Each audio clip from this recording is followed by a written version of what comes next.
all the way from Cincinnati. Please give it up for Rick.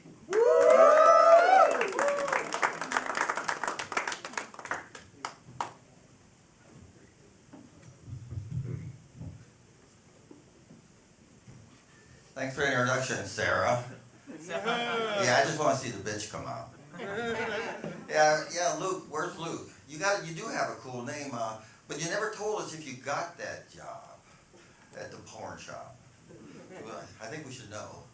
And yeah, Colby, I'm not a vegan. I love to eat meat, so I'm glad you are one. So, anyway, Ben kind of stole my thunder. I was going to talk about pet peeves tonight.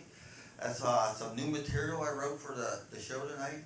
And so I'm just going to say things that bother me instead of pet peeves. So one of the big things that bother me is people that walk really, really slow through the crosswalk, holding up my car.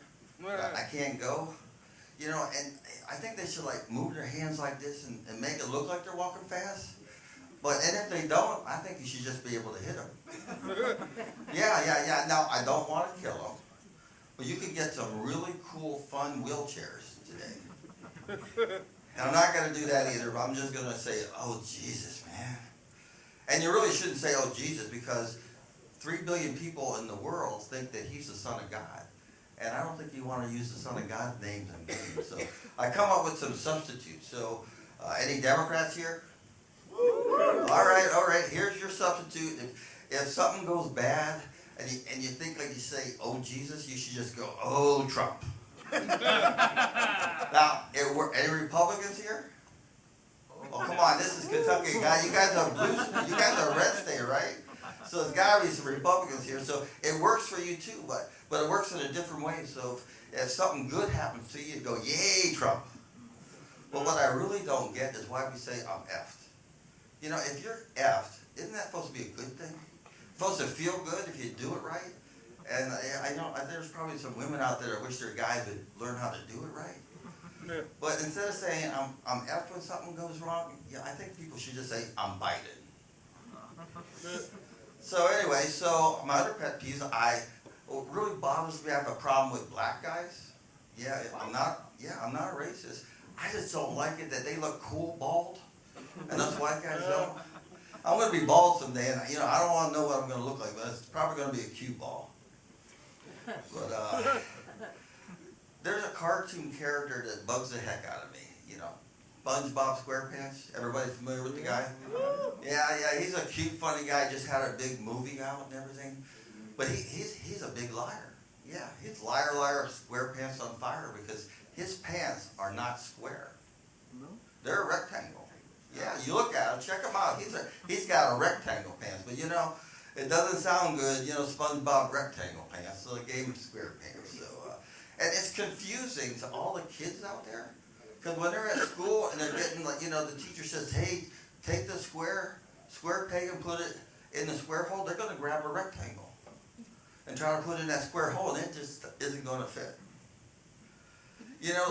We have AI is big today. It's all going to kill. AI is going to kill us someday.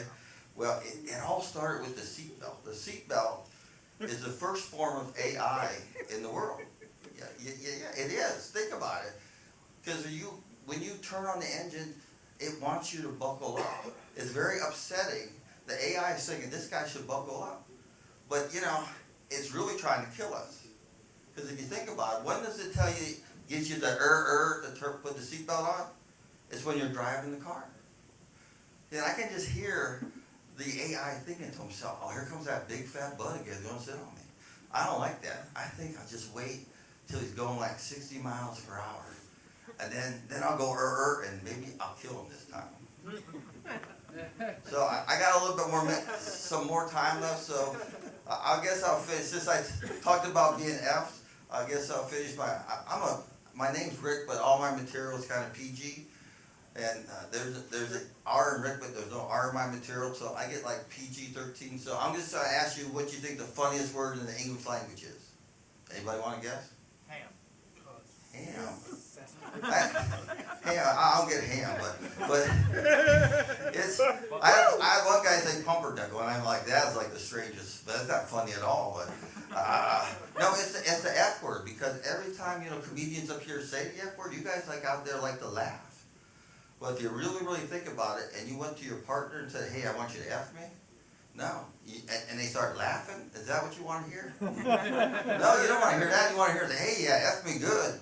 F me too. I go, oh my God, that's what you want to hear, not them laughing. So anyway, everybody drive safely tonight. And I'm from Ohio, so we can handle 6 inches to 12 inches of snow pretty good, but I feel sorry for you guys down here. It's going to be bad on Saturday. Have a great night.